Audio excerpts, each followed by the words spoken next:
vamos falar dele, sem poder chorar muito pela derrota para o Fluminense. O Vasco já se programa para o jogo de quinta-feira, às 8h30 da noite, contra o Botafogo no Maracanã. O Vasco vem uma sequência negativa em clássicos. Ano passado não venceu nenhum, aliás, praticamente perdeu todos os ano passado, né? Só disputou com os seus tradicionais rivais no Campeonato Carioca, já que ano passado o Vasco disputou a Série B. Enfim, subimos, né? Vamos enfrentar novamente o Flamengo, o Fluminense, o Botafogo no Campeonato Brasileiro, mas vem uma sequência negativa que nos incomoda, mas terá a oportunidade de acabar com essa escrita quinta-feira. Vamos falar sobre o time. Desperta, Vascaíno!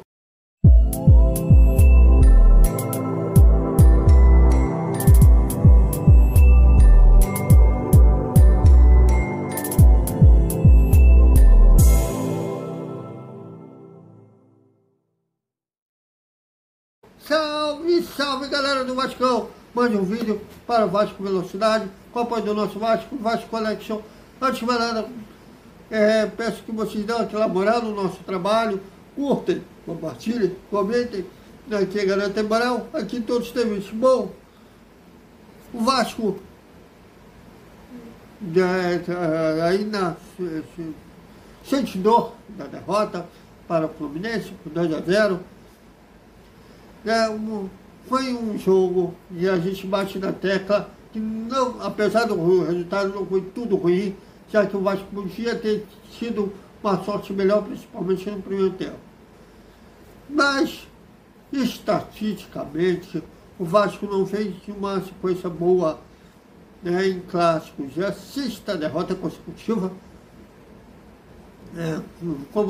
Se for somando o ano passado para este ano, já que foi o jogo contra o Fluminense, foi o primeiro clássico do ano para o Vasco. Seria contra o Botafogo, que foi remarcado para quinta-feira. E ano passado o Vasco teve insucessos em todos os clássicos. A gente gosta, claro que a gente quer ser campeão da Copa do Brasil, Campeonato Brasileiro, mas vencer os tradicionais rivais dá um gostinho especial. O Vascaíno quer voltar a sentir isso. Bom, sobre o time, a tendência é que o técnico Maurício Barbieri mantenha o time que iniciou o primeiro tempo, que teve, aliás, uma boa atuação nos primeiros 45 minutos contra o Fluminense. Pode ser que o Nenê entre no lugar do Alex Teixeira, mas do resto deverá ser principalmente um trio de volantes, Barros, Galazza e Rodrigo, já que o Jair está lesionado, não vai se recuperar a tempo no clássico. Pode ser que ele só retorne na próxima rodada ou depois contra o Flamengo. Então, a tendência é que o time seja mantido com a única dúvida ficar sendo quem iniciar jogando entre o Alex Teixeira e o Nenê. Como na última coletiva, antes do jogo contra o Fluminense, o Barbieri disse que queria dar ritmo ao Léo Jardim, que já havia dado com o Ivan. Não sei se ele vai continuar com o Léo Jardim no gol. Apesar de muitos torcedores não entenderem porque o Ivan foi barrado, estão teorizando que por causa daquela meta que tem no contrato do Ivan, que o Vasco será obrigado a comprar o jogador, que ele ia atingir essas metas, que seria essa política que não está deixando o Ivan ser titular. Bom, se fosse por isso, no torneio dos Estados Unidos, o Ivan não jogava nem nos primeiros jogos do Carioca. Acho que o treinador não leva isso em consideração. Eles têm que escalar os melhores. Quem, na avaliação dele, os treinamentos estão sendo os melhores. Quem está vivendo um momento bom. Mas que ele, quando a Beta perguntou, na última coletiva que a gente participou, me deu a impressão, na verdade, que o Barbieri ainda não tem uma opinião formada entre os dois quem deverá ser o titular.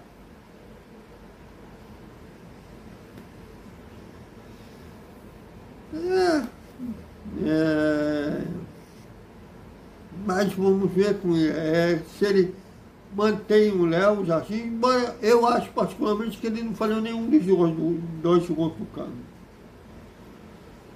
Né? O primeiro foi uma falha de marcação e a segunda foi a besteira.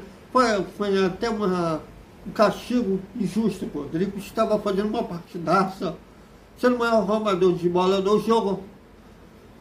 Mas aqui no futebol, todo mundo está lá de Deus. Errou um lance. Mas eu acho que não é a hora de pichar o menino. Acho que a torcida tem que parar com essa cultura. Já virou uma cultura, na verdade, de queimar jovens da base. De queimar jovens garotos. O Miranda ficou quase 1 ano e meio sem poder jogar por causa da punição da FIFA. Da FIFA não, né? Conmebol, desculpem. O cara não serve. Eu acho que quando um jogador atravessa uma má fase, tem um porquê. Né? Tem uma lógica. Né? Às vezes o cara é ruim mesmo, às vezes ele está com um problema pessoal muito grande, às vezes, sei lá, no caso do Miranda, ele vai sentir um forte ritmo de jogo de ter ficado quase 2 anos parado. Rodrigo, um garoto. Ele errou. Vai errar, um cara jovem erra. Até eu acho que ele tem mostrado um potencial de virar um grande jogador, né?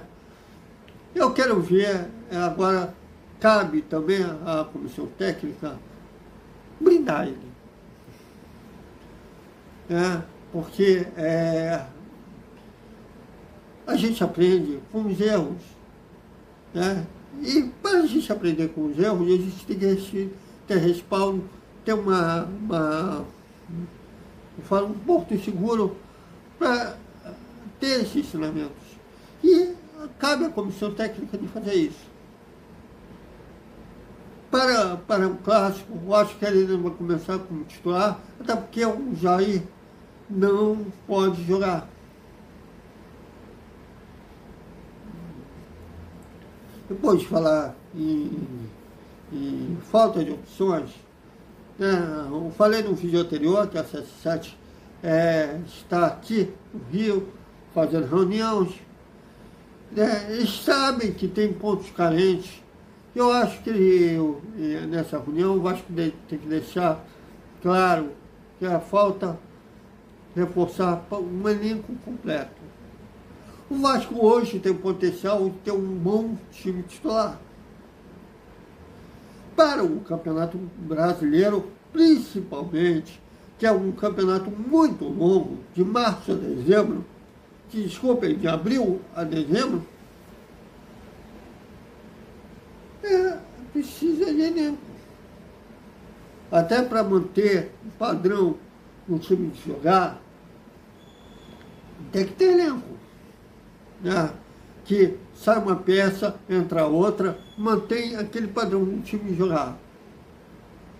Ontem saiu um Peck, no clássico contra o Fluminense, saiu o Peck, saiu o Pedro Raul, desfigurou o time todo.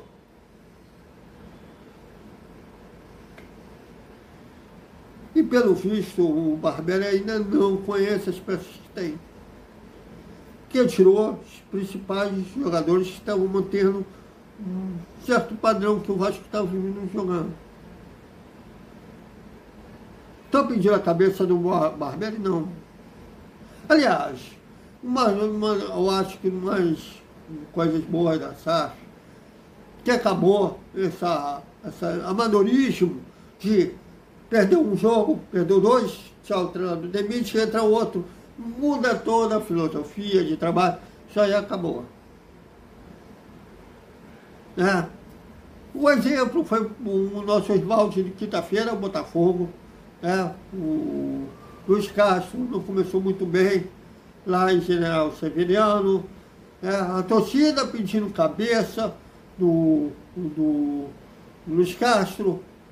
O Botafogo chegou a namorar a zona de rebaixamento. O João Texas disse, não, olha só, eu assinei com ele por 2 anos e ele vai ficar os 2 anos. O que o João Texas fez? Na janela do meio do ano, acertou o alvo, contratou peças que acertou em cheio no time, o time se encaixou.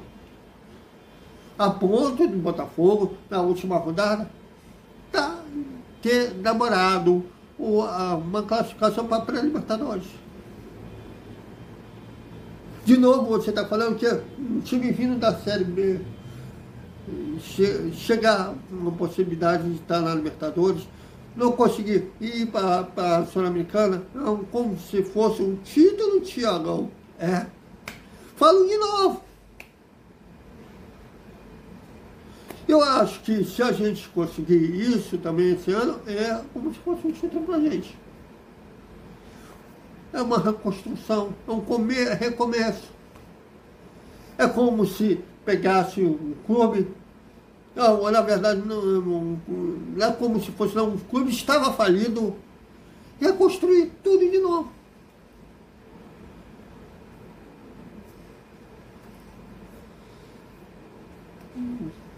Mas acho que vencendo um clássico, seja contra o Botafogo, seja contra o Flamengo, vai dar um up, vai dar uma autoconfiança no time muito grande. Vai continuar precisando de reforços, que venham esses reforços para ganhar, mas seria um benefício muito grande ao Vasco vencer um dos 2 clássicos. Se classificar para as semifinais da Taça Guanabara, terá mais clássicos pela frente. Bom, até o vídeo da hora do almoço, vamos falar sobre a eleição do Vasco, Esse ano vai ter eleição, mas eu dou graças a Deus que nesse ano, pelo menos, o futebol estará blindado do cabo de guerra que fica a politicagem vascaína. Até mais.